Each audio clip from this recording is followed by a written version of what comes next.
Saudara-saudari terkasih, teman seperjalanan dalam iman akan Yesus Kristus, kita berjumpa lagi dalam katekese liturgi singkat Kalis edisi ke-6 tentang Hari Raya Santo Petrus dan Santo Paulus, Rasul.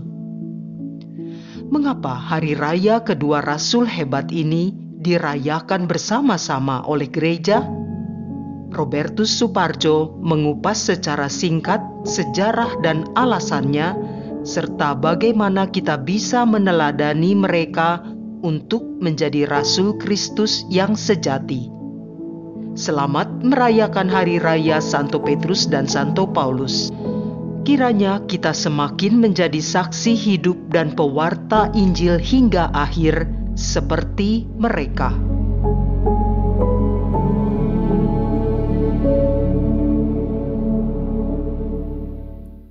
Perayaan Hari Raya Santo Petrus dan Paulus telah ditetapkan menurut tradisi sejak tahun 67 Masehi pada tanggal yang sama, yaitu 29 Juni. Perayaan itu untuk memperingati kedua rasul itu dibunuh sebagai martir. Sejak semula, gereja menghormati kedua rasul Petrus dan Paulus secara bersama-sama karena mereka dianggap sebagai soko guru gereja. Hari ini kita mau mendalami keberanian dan kesetiaan mereka dalam mengikuti Kristus dan menyebarkan Injil sampai ke seluruh dunia seperti pesan terakhir Yesus sebelum dia naik ke surga. Santo Petrus atau Simon dipilih oleh Kristus dan diserai kunci kerajaan surga. Ia ditugaskan menjadi gembala umat Allah. Engkau adalah Petrus, dan di atas batu karang ini aku akan mendirikan jemaatku, dan alam maut tidak akan menguasainya. Dalam diri Petrus dan para penggantinya, yaitu para paus,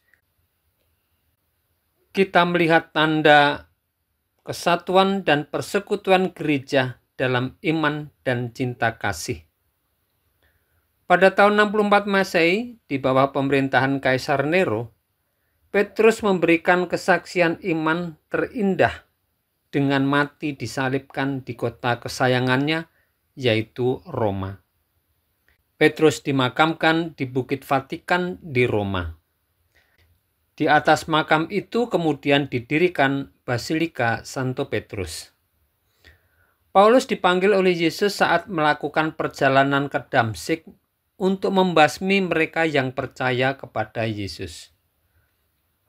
Yesus memanggilnya, dijadikan alat yang ampuh untuk memaklumkan nama Kristus kepada bangsa-bangsa yang belum percaya.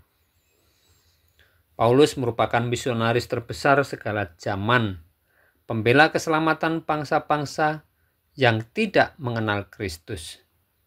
Ia memberikan kesaksian iman secara heroik, dibunuh dengan pedang di Tre Fontane, Roma. Di atas makamnya dibangun basilika dengan nama Santo Paulus di luar tembok kota. Santo Paulus mewartakan Yesus di antara orang-orang bukan Yahudi, khususnya Yunani.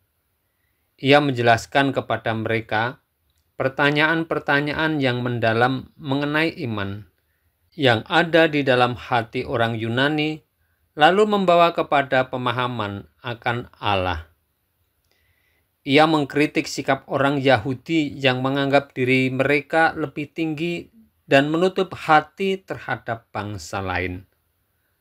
Dengan karya pewartaannya, gereja dapat berkembang hingga Roma.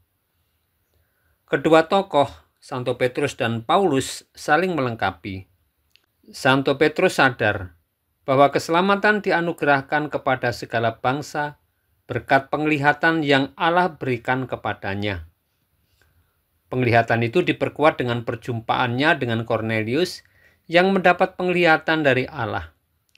Dari penglihatan itu, Santo Petrus sadar bahwa tidak ada orang najis atau tidak tahir karena Allah tidak membedakan orang. Kesaksian mereka saling melengkapi, sehingga gereja menjadi milik segala bangsa dan dunia.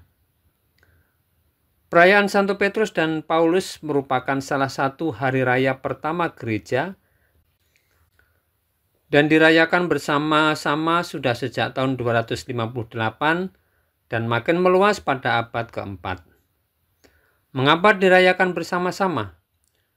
Karena kedua tokoh itu merupakan tokoh penting yang melengkapi pewartaan Injil. Santo Agustinus mengatakan, kedua rasul memiliki hari raya yang sama karena keduanya adalah satu. Dan meskipun mereka menderita pada hari yang berbeda, mereka adalah satu. Petrus pergi lebih dahulu, Paulus mengikutinya. Maka kita merayakan hari ini yang dikuduskan oleh darah para rasul. Marilah kita menghidupi apa yang mereka yakini. Hidup mereka, kerja keras mereka, penderitaan mereka, khotbah mereka, dan pengakuan iman mereka. Perayaan Santo Petrus dan Paulus tidak dirayakan pada hari yang sama oleh seluruh gereja. Gereja Syria merayakan pada tanggal 28 Desember, Gereja Armenia merayakan 27 Desember. Gereja Nestoria merayakan pada hari Jumat kedua setelah Epifani, Gereja Katolik Roma 29 Juni sejak tahun 258. Dan Gereja Ritus Timur juga merayakan pada tanggal 29 Juni. Apa pesan yang dapat kita ambil dari peringatan kedua tokoh itu? Pertama, ada kesediaan dalam diri mereka untuk berproses dalam pertumbuhan iman. Petrus orang yang keras, suka coba-coba, mudah mengumbar janji, tetapi juga pernah menyangkal Yesus.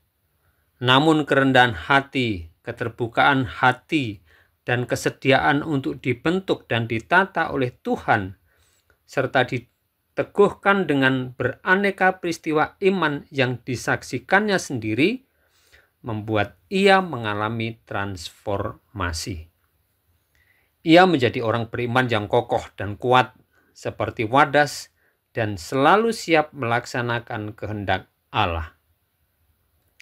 Sedangkan Paulus adalah manusia superioritas identitas keyahudiannya dan bersikap sok hebat, sok tahu, dan merasa paling benar dan kuat. Namun akhirnya ia harus tumbang dan mengakui ketidakmampuannya di hadapan Allah. Dia harus mengakui ternyata Allah lebih tahu melampaui pengetahuan yang dimilikinya, dan jalan kebahagiaan yang dirancang Allah jauh melampaui rancangannya.